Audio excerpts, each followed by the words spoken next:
नमस्कार, AB star news देख रहे हैं आप और मैं हूं आपके साथ सोहन सिंह। वक्त उछला आपका राज्य आपके खबरों का, जिसमें सबसे पहले बात करेंगे छत्तीसगढ़ की। नारायणपुर आईईडी ब्लास्ट में शहीद जवान कमलेश साहू का पार्थिव शरीर उनके गांव पहुंचा। वे सक्ती जिले के हसौद के रहने वाले थे।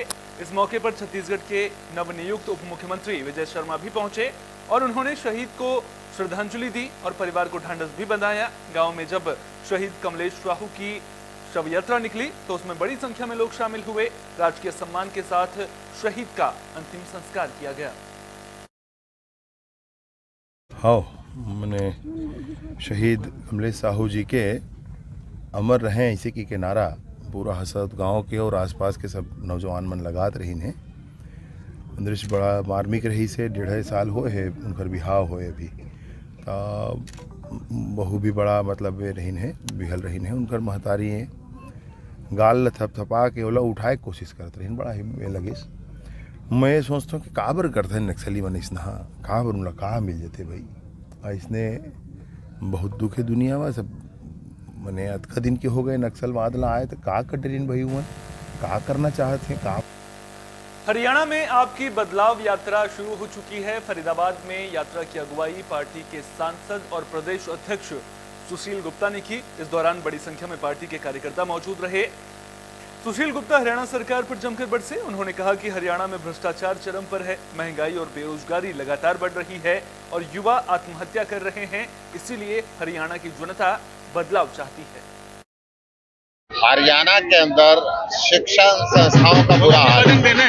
चारों तरफ स्कूलों में ना टॉयलेट है, ना पीने का पानी है, ना बिजली के कनेक्शन है। हाईकोर्ट के अंदर एफिडेविट देके 1550 से ऊपर टॉयलेट का हरियाणा सरकार हाईकोर्ट को बताती है और हाईकोर्ट उनके ऊपर फटकार लगाता है। बिजली 24 घंटे मिलती नहीं, कट लंबे लंबे कई घंटे के कट है। लगातार महंगी बिजली मिलती है। अस्पताल टूटे फूटे हैं, 24 घंटे दवाइयां उपलब्ध नहीं रहती, अच्छी मशीनें उपलब्ध नहीं है। हरियाणा के अंदर युवक बेरोजगारी की वजह से कहीं आत्महत्या करने लग गए। फरीदाबाद में नगर निगम के कर्मचारी हड़ताल पर हैं। पेन डाउन टूल डाउन हड़ताल के दौरान कर्मचारियों में नाराजगी देखने को मिली। नगर पालिका कर्मचारी संघ हरियाणा के राज्य प्रधान नरेश कुमार शास्त्री ने सरकार पर अनदेखी करने का आरोप लगाते हुए कहा कि सरकार सफाई कर्मचारियों के प्रति संवेदनहीन हो चुकी है और उनकी मांगों पर ध्यान नहीं दे रही है। उन्होंने 4 फरवरी को रोहतक में आक्रोश रैली निकालने की भी चेतावनी दी है। सरकार आंदोलन को अनदेखा कर रही है और सफाई कर्मचारियों के प्रति सरकार संवेदनहीन है, वायदा खिलाफी कर रही है और हट धर्मिता पर अडिग है। बातचीत करके मांगों का समाधान नहीं करना चाहती। हमने 2 दिन का टूल डाउन पेन डाउन हड़ताल का ऐलान किया था जो पूरे प्रदेश स्तर में। अभी हमारे राज्य प्रधान जी ने बताया, नगर पालिका कर्मचारी संघ शास्त्री जी ने, कि जो हरियाणा सरकार ने जो हमारी बातचीत के माध्यम से जो मांग निकल के आई थी उसको लागू नहीं किया और सरकार ने यहाँ पर नगर निगम में एक चिट्ठी भेजी हुई है कर्मचारियों को पक्का कराने के लिए। लेकिन हम ये कहना चाहते हैं, सरकार से तो हमारी लड़ाई चली रही है, लेकिन जो यहाँ का प्रशासन है ये भी निकम्मा है। इस प्रशासन से हमारी मांग है कि जो सरकार ने चिट्ठी पत्री भेजे थी उनको तो लागू करे। और यहाँ पर हमारी कई बार बात हुई है कमिश्नर मैडम से, ये हमारी हाई शेड नहीं बनी है, हमारे जो वर्दी है जूते हैं ये नहीं मिले हैं, ये सारी बातों को लेकर। रोहतक में नर्सिंग ऑफिसर्स प्रदर्शन कर रहे हैं। नर्सिंग ऑफिसर्स ने विरोध करते हुए काले बिल्ले लगाकर काम किया। नर्सिंग ऑफिसर्स का कहना है कि वे 20 दिसंबर तक काले बिल्ले लगाकर काम करेंगे और अगर सरकार उनकी मांगें फिर भी नहीं मानती है तो 21 दिसंबर को प्रदेश स्तरीय बैठक कर आगे की रणनीति बनाई जाएगी। जिला प्रधान संतोष अहलावत ने बताया कि उनकी मुख्य मांग 7,200 रुपए नर्सिंग अलाउंस की है। साथ ही नर्सिंग ऑफिसर्स को ग्रुप सी से हटाकर ग्रुप बी में रखने की भी मांग की गई है। सर, हम 1998 से मतलब नर्सिंग अलाउंस 7200 की डिमांड करते आ रहे हैं। सरकारें काफ़ी आई हैं, काफ़ी गई हैं, पर हमारी अभी तक ये मांग पूरी नहीं हुई। तो इसलिए हम शांतिपूर्वक अपना 7200 नर्सिंग अलाउंस और ग्रुप सी से ग्रुप बी में अपनी डिमांड मांग रहे हैं सरकार से। उसके प्रति हम बस शांतिपूर्वक रोष प्रकट करें ताकि पेशेंट परेशान ना हो। ये हमारा 15 आज से मतलब 15 दिसंबर से 20 दिसंबर तक हमारा ब्लैक बैच का है और फिर 21 को हमारी मतलब दोबारा मीटिंग होगी स्टेट बॉडी की। एक और सरकार उपज बेचने में किसानों को किसी भी तरह की परेशानी ना होने का दावा कर रही है। कलेक्टर भी लगातार धान खरीद केंद्रों का निरीक्षण कर किसानों को सुविधा पहुंचाने के निर्देश दे रहे हैं, लेकिन इन सब के बीच एक वायरल वीडियो तमाम व्यवस्थाओं को लेकर सवाल खड़े कर रहा है। मामला अमोरा धान खरीदी केंद्र का है, जहां के प्रभारी देवेंद्र सिंह का वीडियो वायरल हो रहा है, जिसमें वे टोकन के बदले पैसे ले रहे हैं। बता दें कि वायरल वीडियो की पुष्टि एबी स्टार न्यूज नहीं करता है। वहीं केंद्र प्रभारी देवेंद्र सिंह ने पैसे लेने के आरोप का सिरे से नकार दिया है। अपर कलेक्टर ने वायरल वीडियो पर संज्ञान लेते हुए मामले में एसडीएम को जांच अधिकारी नियुक्त कर दिया है। जांच के बाद उचित कार्रवाई की बात कही है।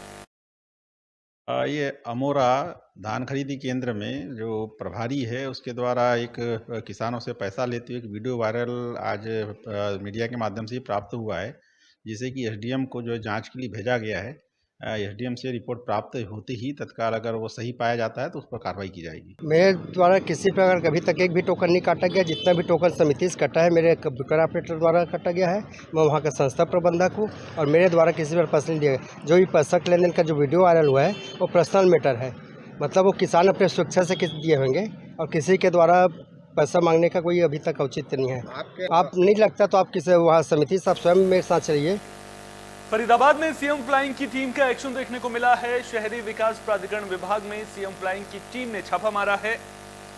आपको बता दें कि टीम को यह जानकारी मिली थी कि विभाग के सर्वे कार्यालय में प्राइवेट सेक्टर के लोग काम कर रहे हैं। जानकारी के मुताबिक छापेमारी के दौरान 2 प्राइवेट सेक्टर के लोग काम करते पाए गए, जिसके बाद टीम ने तमाम दस्तावेजों की जांच शुरू कर दी है। कुछ सूचना आ रही थी कि जो सर्वे ब्रांच है वहाँ पर कुछ अनऑथराइज्ड लोग रहते हैं, जिन करके लोगों को काम में प्रॉब्लम आ रही है। उस संबंध में आज आके हमने चेकिंग की। जी, क्या मिला था उसमें? अभी तो डाटा ले रहे हैं, कुछ फाइलों का जो पिछले 5-6 महीने में कंप्लीशन हुई है उनको चेक किया जाएगा। प्लस 2 ऐसे व्यक्ति मिले हैं जिनकी पहले कॉन्ट्रैक्ट बेसिस पे काम करते थे, बट अभी उनका कॉन्ट्रैक्ट रिन्यू नहीं हुआ है और वो अभी भी काम कर रहे हैं। तो क्या 2 ही लोग यहाँ पर काम करते थे या अन्य लोग भी काम करते थे जो कि मिलने में? देखिए, अभी हमने एक ही विभाग चेक किया। बुलेटिन में बात जांजगीर चांपा की, जहां ई रिक्शा चालक एसपी ऑफिस पहुंचे हैं। एसपी के सामने अपनी मांगे रखी हैं।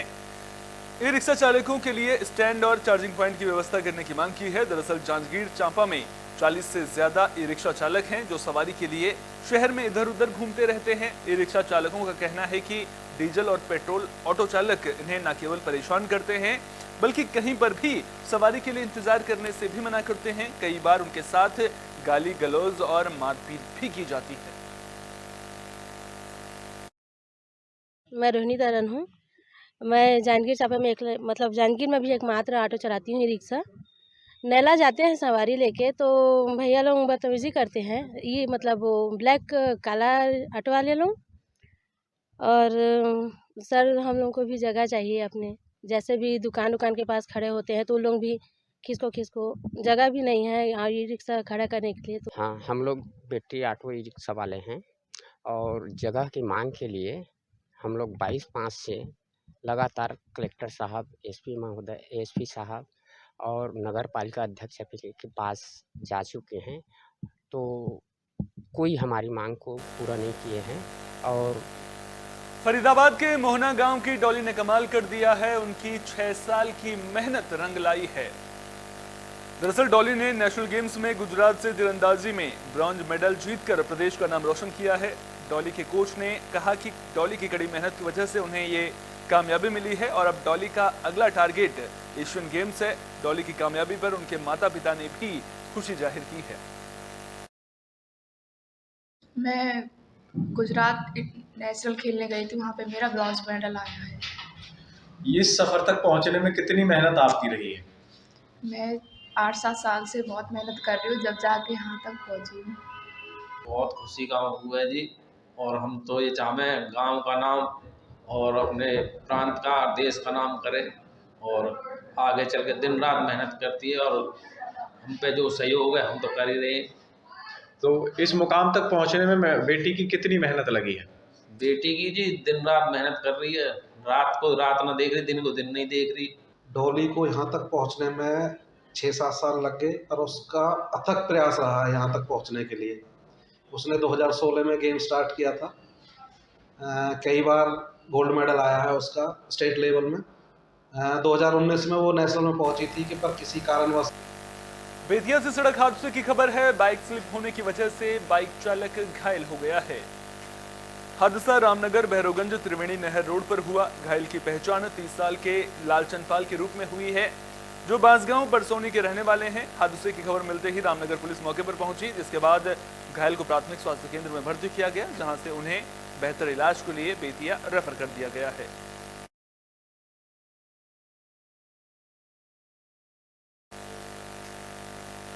बुलेटिन में बात नरकटियागंज की भी कर लेते हैं, जहां बीएड प्रशिक्षुओं को अपना हुनर तराशने का मौका मिल गया है।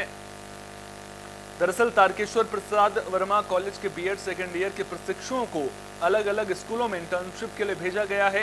ये जानकारी प्रिंसिपल डॉक्टर लक्ष्मीकांत राय ने दी। उन्होंने बताया कि एनसीटीई के मुताबिक 120 दिनों के लिए पाठ योजना बनाने एवं पढ़ाने के लिए भेजा गया है। इससे प्रशिक्षुओं को प्रशिक्षण का अनुभव मिलेगा और उनका सर्वांगीण विकास होगा।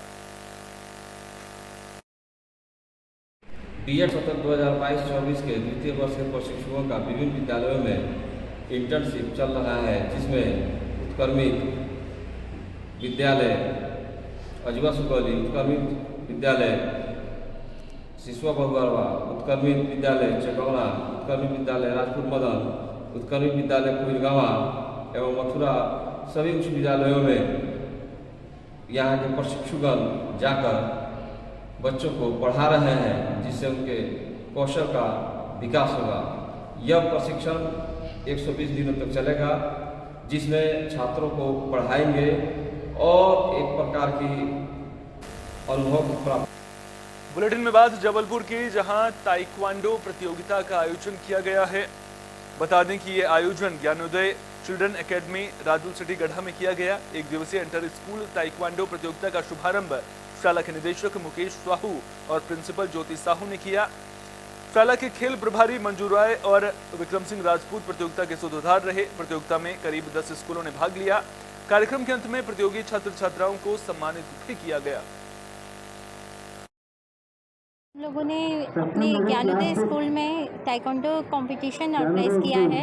इसमें हमारे स्कूल में 10 स्कूल्स के स्टूडेंट्स ने पार्टिसिपेट किया है। हमने पहले इसकी वर्कशॉप की थी, जिसमें बच्चों को हमने ये सब सिखाया गया था। और आज जैसे नरेंद्र मोदी जी बोलते हैं कि आत्मरक्षा ही सबसे पहला हमारा होना चाहिए, तो इसी को हमने ध्यान में रखते हुए इस गेम को हमने आगे किया है। वैसे भी हमारे स्कूल में एजुकेशन के साथ साथ स्पोर्ट्स एंड अदर एक्टिविटी को हम लोग ज़्यादा प्रेफर करते हैं। टीकमगढ़ में सामूहिक विवाह कार्यक्रम का आयोजन किया गया। आपको बता दें कि ये आयोजन वी क्लब की महिलाओं के द्वारा किया गया।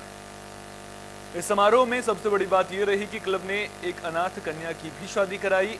कुल 5 कन्याओं का विवाह संपन्न कराया गया। कार्यक्रम का आयोजन शिवधाम कुंडेश्वर में किया गया था। क्लब के सदस्यों ने कन्याओं को मंगलसूत्र, गहने और गृहस्थी की सभी जरूरी चीजें उपहार में भेंट की और उनके मंगल दाम्पत्य जीवन का आशीर्वाद भी दिया। विवाह समारोह में क्लब द्वारा किसी भी प्रकार की कोई कमी नहीं रखी गई और समस्त व्यवस्थाओं के खर्चे की जिम्मेदारी भी ग्रुप ने उठाई।